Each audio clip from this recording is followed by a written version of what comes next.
Right, I want to give one final mention for CrimeCon Glasgow, which I will be attending tomorrow. If you're there, come and find me at the Murder of Crows stand. If you're still not sure, take my advice and go. The whole team are wonderful people, the presentations are world class, and everything is victim focused. And if you use my code CROWS, you can get 10% off. Now on to today's case. Time and again we see stories where justice has taken many years to be served. And today's case is no exception. This case was 27 years from beginning to end, and involves the death of a child, so here's your trigger warning.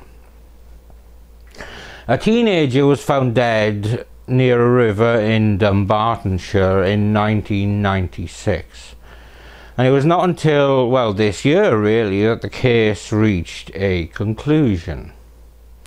Let's find out what happened and why it took so long to get justice. This is the case of 14-year-old Caroline Glachan, and this is Murder of Crows.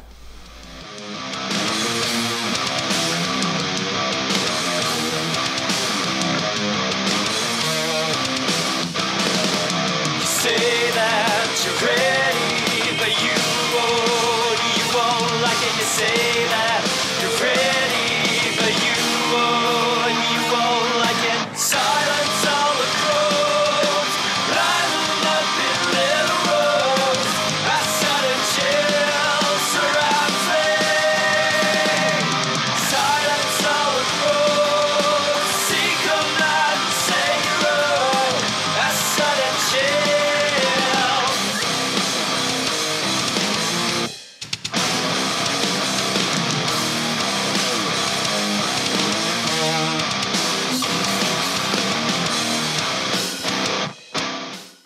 On the 8th of January 1982, Caroline Glachan was born in Derry, Northern Ireland, to William and Margaret Glachan, and she was very, very wanted. Margaret had suffered 5 miscarriages before Caroline was born, and also one pregnancy that did go to full term, but her son was stillborn, weighing just 2 pounds. As Caroline's birth approached, Margaret knew it was likely her last chance to have a child. On the 8th of January 1982, at Altnagelvin Hospital in Derry, which was near where William Glachan was serving in the army, Caroline Glachan was delivered by caesarean section. She weighed just 2 pounds and incredibly lost weight in the days after her birth. But Caroline was a fighter and pulled through to become a curious child who was very close to her mother. Margaret described the relationship that she had with Caroline, saying, "I was the only person in the whole world that would never lie to her. If she wanted to know anything about sex or relationships or whatever, I would tell her. I would make her feel secure that way." Alongside her curiosity, Caroline also developed into a fiercely independent, stubborn and rebellious young lady. But conversely, as she grew into a teenager, she would still sometimes suck her thumb, and often sleep next to her mother, as she said she felt lonely. The area where Caroline lived, called Renton, was typical of many former industrially formed towns that were formerly affluent, but were now dilapidated and run down, with tenements and other buildings that looked somewhat tired. Over the previous 100 years, several villages were enveloped by the growing Renton area, So villages like Alexandria, Jamestown and Balloch all became part of the wider town. And the result of this tangling of areas was the development of roads and paths that were often quite labyrinthine, commonplace to the locals but very confusing for visitors. And this was the urban backdrop to Caroline's childhood, and would also become where Caroline as a teenager would see her life cruelly ended. In a cruel twist, the 25th of August 1996 was Margaret Glachan's 40th birthday, and she went out that evening to celebrate with friends. When she arrived home, Caroline's friend Joanne was in her daughter's room, along with two young lads, but it was nothing salacious, with Margaret saying they were all lying on the bed, nothing was going on, they had just fallen asleep. I realised that I hadn't seen my Caroline, so I woke Joanne up. She said Caroline was out, but she'd expected her back before now. Caroline was probably too afraid to come home, because she would have known that I was back in the house, and eventually I fell asleep. When she awoke, there was still no sign of her daughter, and as time continued to crawl by with still no contact, Margaret did not call the police, despite her growing unease, because Caroline had disappeared a few months before, where she had been found staying with friends after 2 days. So instead, Margaret called her sister, as much for reassurance as for advice. But her sister seemed equally concerned. So Margaret did call the police to give a description, and they said they would come to the home. Shortly after ending her call with the police, Caroline's friend Joanne returned to the house to see if Caroline had returned. She did this because she said that a girl had been found next to the Leven River, and it may have been Caroline. It was. Caroline Glachan was dead at just 14 years of age, and so a murder inquiry began. Hello? Hello? Yes. I just found a body there. It's in the water. Whereabouts in the water? See where St. Martin's Primary School is? St. Martin's? Yes, in Renton. Whereabouts is St. Martin's Primary School? You know the street it's on, no? No, it's on the Leven. It's in the Leven. Aye, I know I know the body's not leaving, but it's in the water near the school, is it? That's right next to it, aye. Is it? Do you know, is it a male or a female? I think that you see the young boys that's down there with me? Well, they think you know who it is because of the training shoes. There's a pair of training shoes lying on the grass. Right? And the body's lying in the water. There was this man that was pointing to us when we were going down. He said, is that a body or is it a dummy? So I went down a wee bit. I seen the training shoes and I was looking, but the ones looked like a dummy. But it is a body. It's definitely a person. Male or female? Female. That day, her severely battered body was found by a drug addict, hidden in shrubbery beside the river, immediately behind Vale of Leven Academy and the neighbouring St. Martin's Primary School, just a mile from her home in nearby Bonhill's Ladyton estate. Caroline was lying with her head in the water and her feet on the steep embankment. Wearing black denims, sweatshirt and training shoes, she had earlier refused the offer from a friend to walk her home. At that stage, the police did not reveal how the teenager died, but confirmed it was a violent attack, although she had not been sexually assaulted. Given the severity of the attack, the killer was almost certainly blood-stained. Police inquiries revealed that Caroline, a fourth-year pupil at Our Lady and St. Patrick's High School in Dumbarton, had dabbled in drugs in the weeks leading up to her death. The disappearance several months before, coupled with the fact that she often stayed out late at night, prevented the alarm being raised immediately when she failed to return home on the night that she died. The layout of the local area made it more likely that the killer was local with knowledge of the area than a stranger who stumbled across the young girl. In tracing her last movements, Caroline had left friends at the Ladyton shopping precinct at around 11:30 p.m, saying that she was going to Renton. She headed across the park, and the last sighting was around 12:15 a.m. when she walked from Main Street to Dilchip Lane. Her route would probably have taken her along the Leven towpath, now part of the cycle track from Glasgow to Balloch.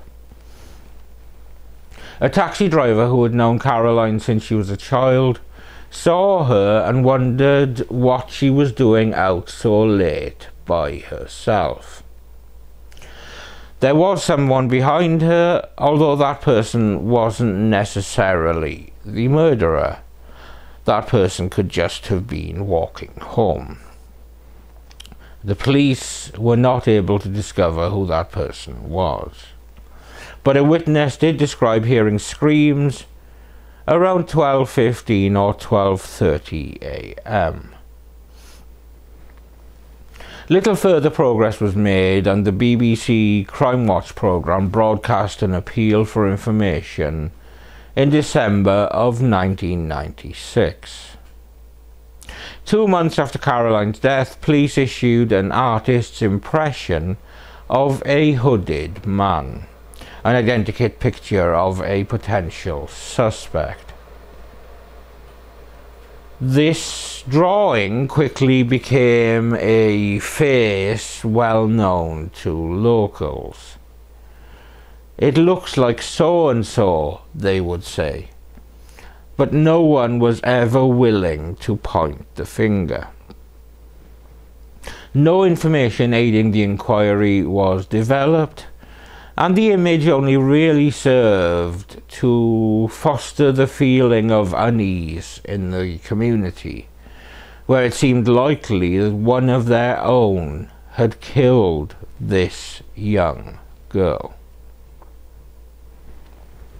Time continued to tick by, and while no significant progress was made or physical evidence was found, there were names that continued to come up in the course of the police investigation.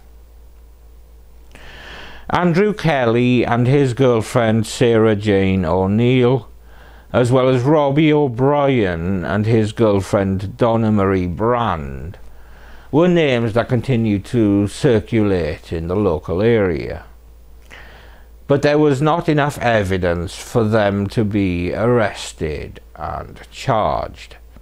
And the main reason for this was that they all rigidly stuck to the same alibi and told officers they spent the night of the murder in a flat at 12 Allen Crescent that belonged to a woman called Betty Wilson, who lived there with her 2 young sons.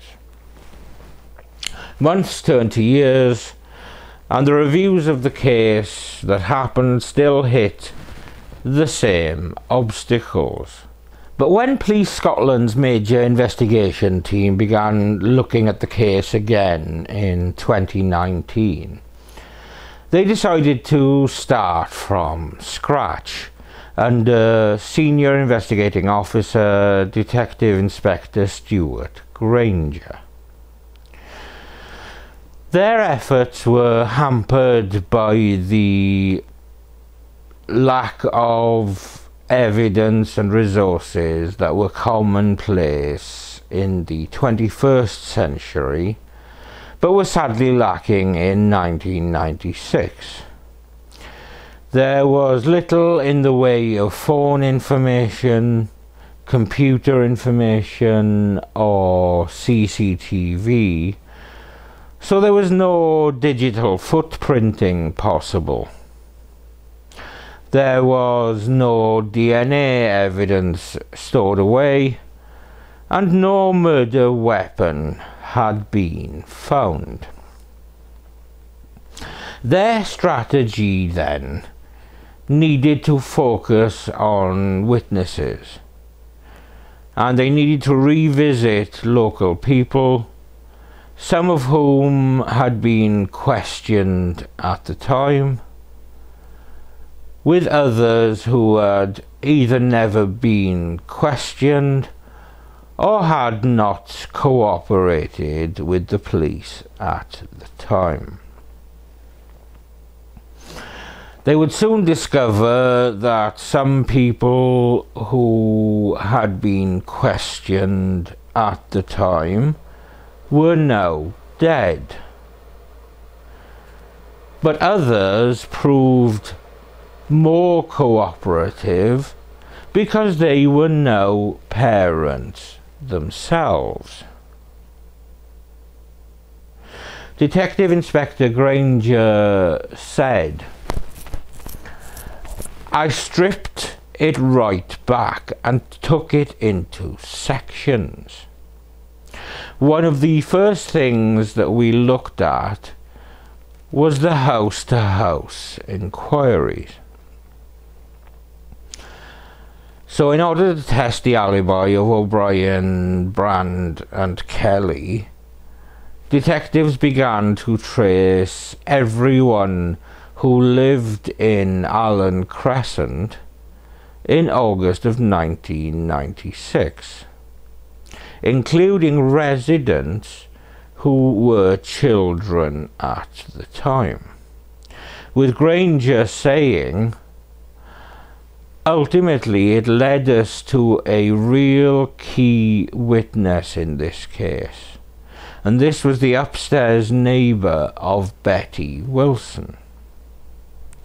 When we spoke to Linda Dorian, she said that she was in her house that night with her 10-year-old daughter, Emma. She was waiting on a film coming on Sky at midnight. But before it started, Miss Dorian heard a downstairs door opening, and so she looked out into the street. And she said the four of them, meaning the four suspects, left that house with the buggy with the 2-year-old in it and 4-year-old Archie Wilson holding on to the buggy. So we have the 4 suspects plus the 4-year-old and the 2-year-old leaving the home at around midnight. The group walked down Allen Crescent and crossed Main Street, which connects Renton to Alexandria, and they then went towards the River Leven. Granger said that information was not known. This is the first time we have got anybody committing to paper that they, meaning the suspects, were out of the house at that time. About 12:30, about half a dozen independent witnesses who were scattered about the area start hearing screams coming from the River Leven. It's a female, and she is saying, "I didn't say that, I didn't do that." The next entry in the timeline is about 40 minutes to an hour later, when Ms. Dorian sees the group returning with the children, with D.I. Granger saying, "The door gets slammed and screaming and shouting starts along the lines of, 'That wasn't meant to happen. That went too far. How is this going to look?'" Ominous words indeed.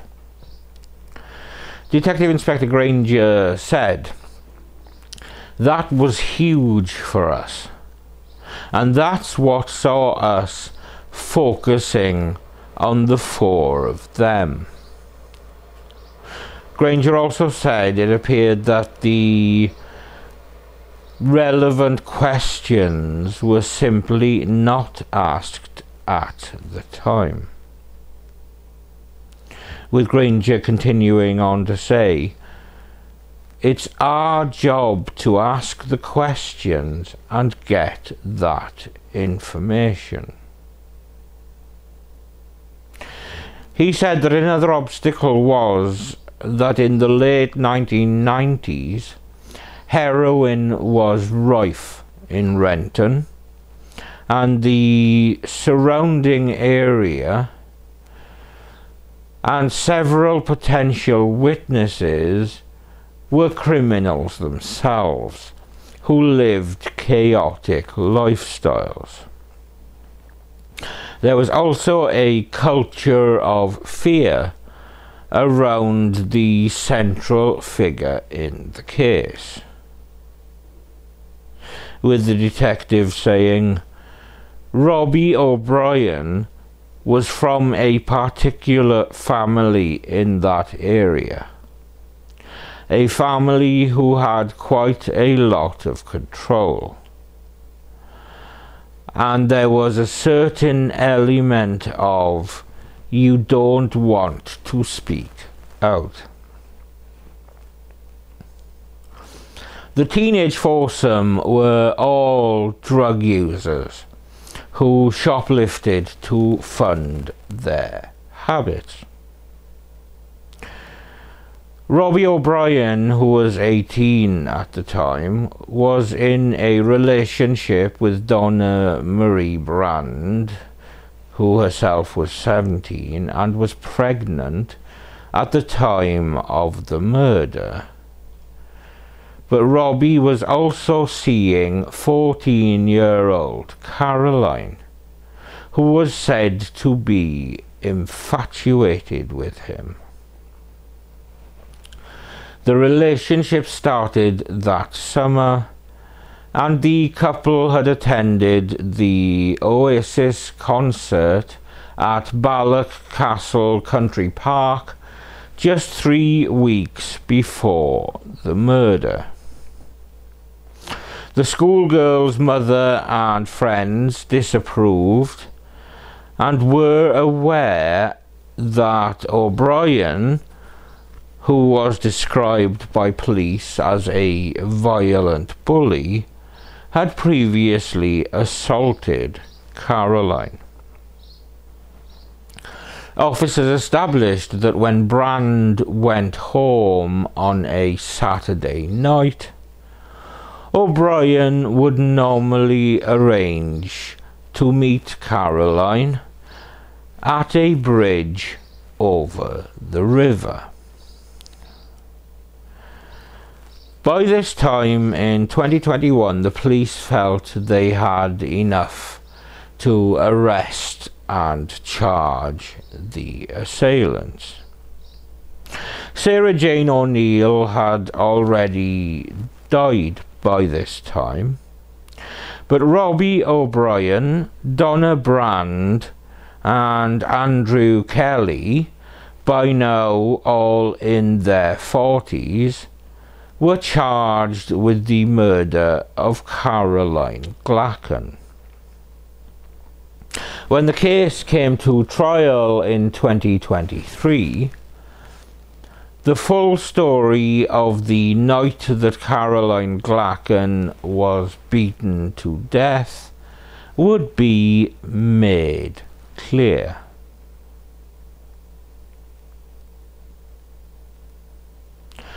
Caroline suffered at least 10 blows to the head and extensive skull fractures, having been punched, kicked, and had bricks thrown at her, as well as suffering other blunt force trauma. A crucial witness ended up being 4.5-year-old Archie Wilson, whose mother Betty Wilson recalled, "He said they were down the Leven, that they were fighting with the lassie, that she ended up falling in, and that they had battered the lassie." During 10 days of evidence, the jury heard that O'Brien, Kelly and Brand had arranged to meet Caroline at a bridge near the towpath beside the River Leven, between Renton and Bonhill in West Dumbartonshire, on August the 25th of 1996. They repeatedly punched and kicked her and threw bricks or similar items at her, causing blunt force trauma to her head and body. She was pushed or fell into undergrowth until her body was discovered in the river at place of Bonhill in Renton. The 3 defendants were all found guilty.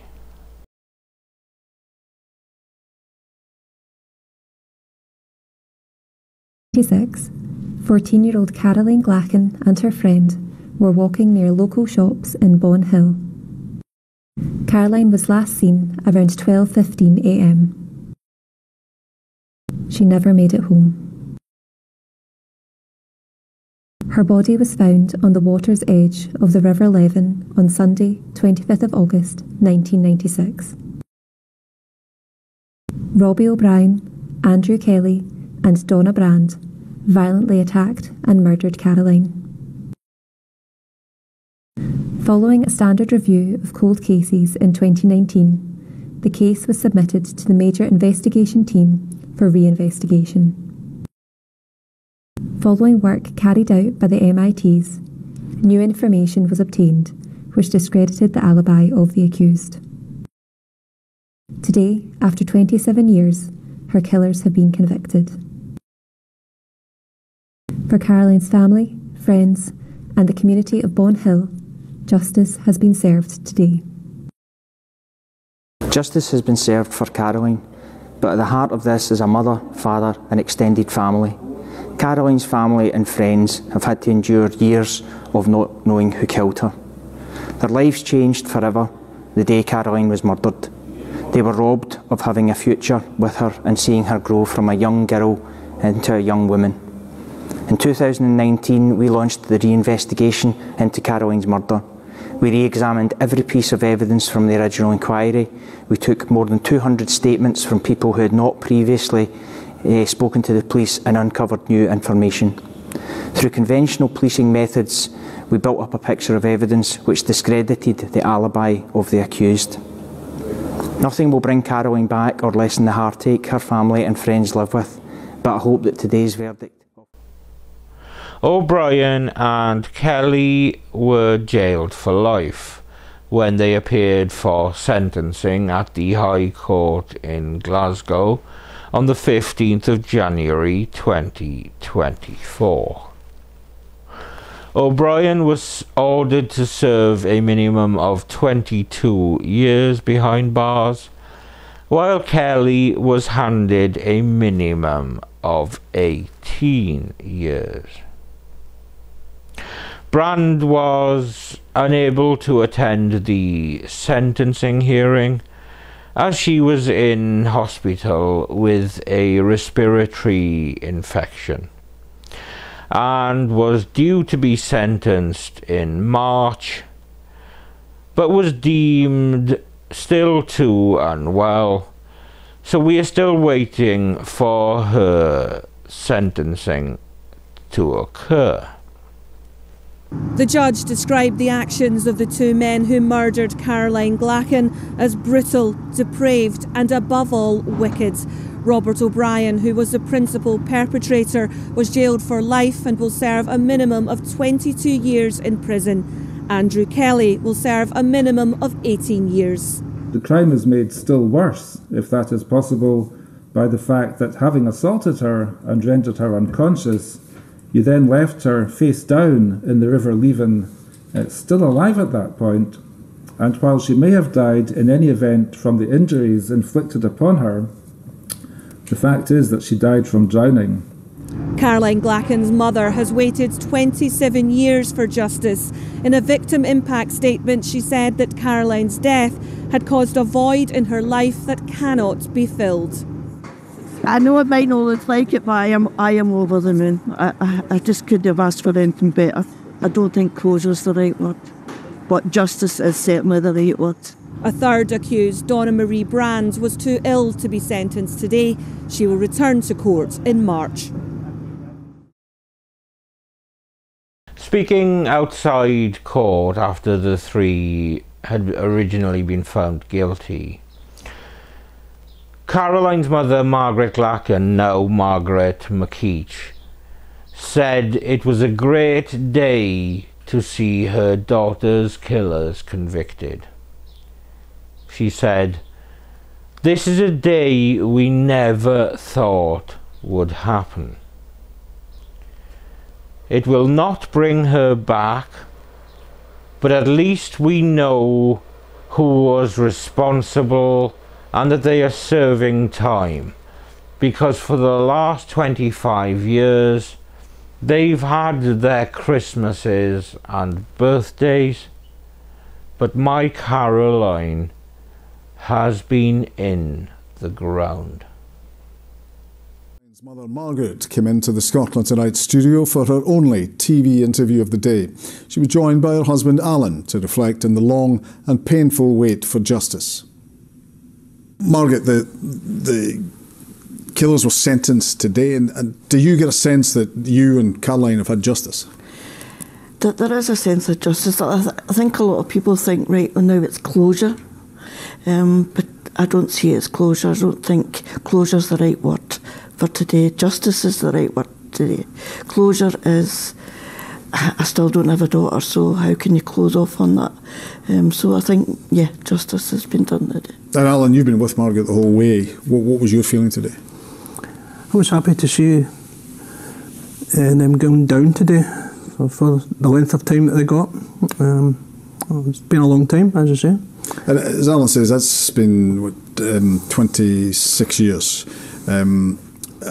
27 years, I beg your pardon. So there's been that search for justice that you've had for 27 years.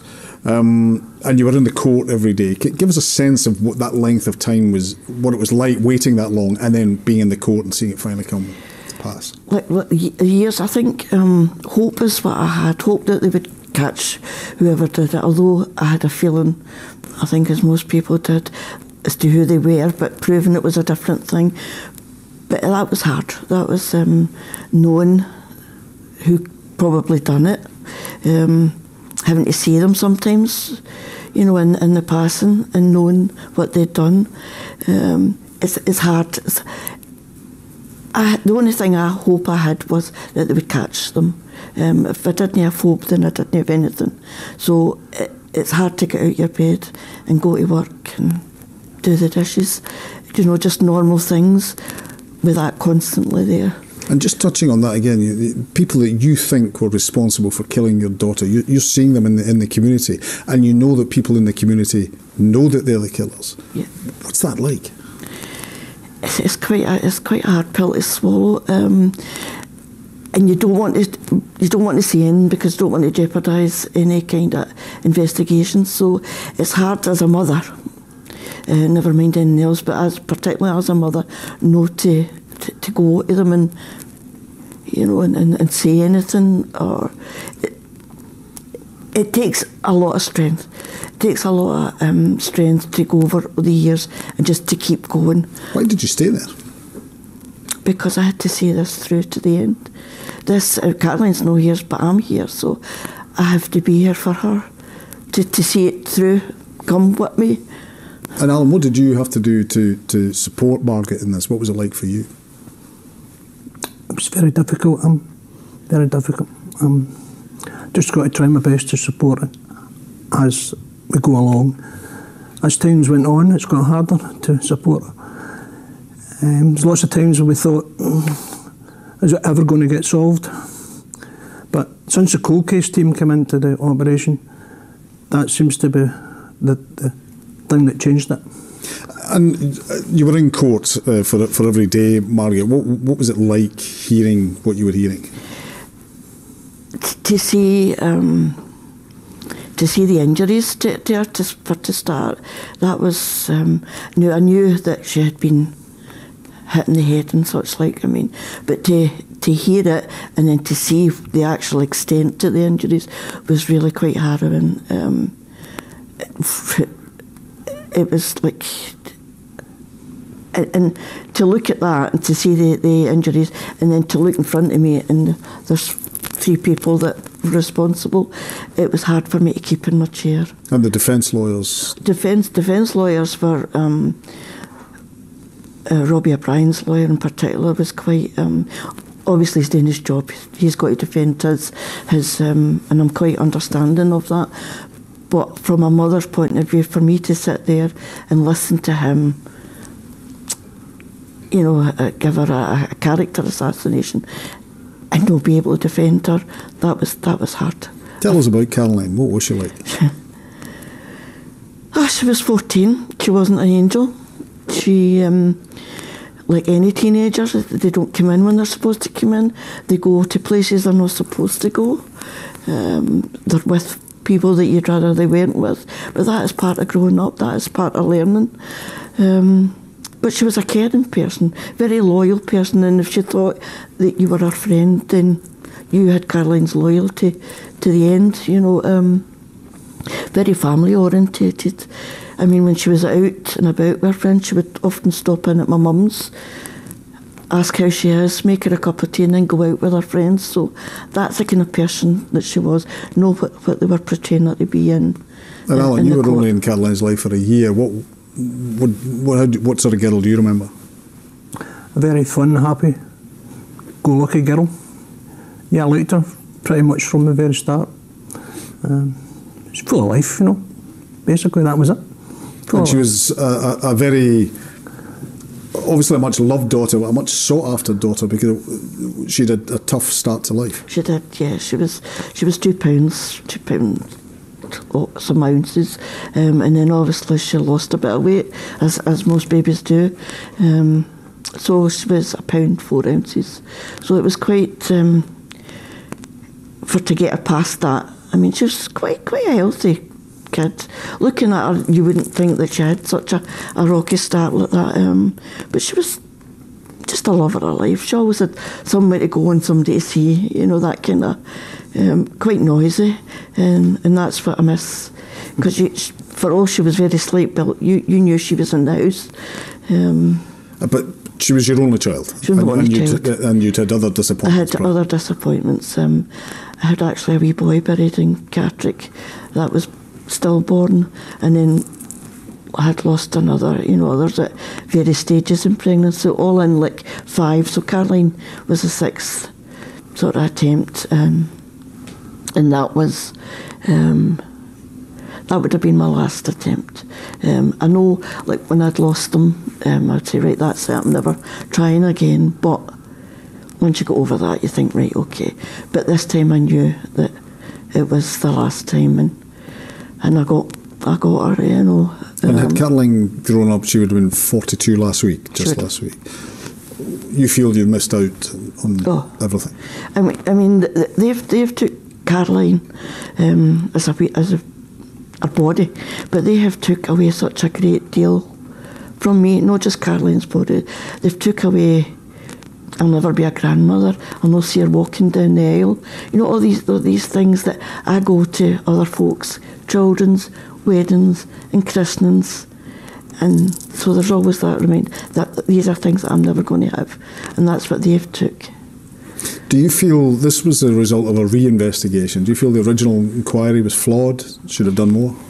I don't think it was necessarily flawed. I just think they could only deal with what they had at the time. As far as forensics and things, I mean, she was in the water.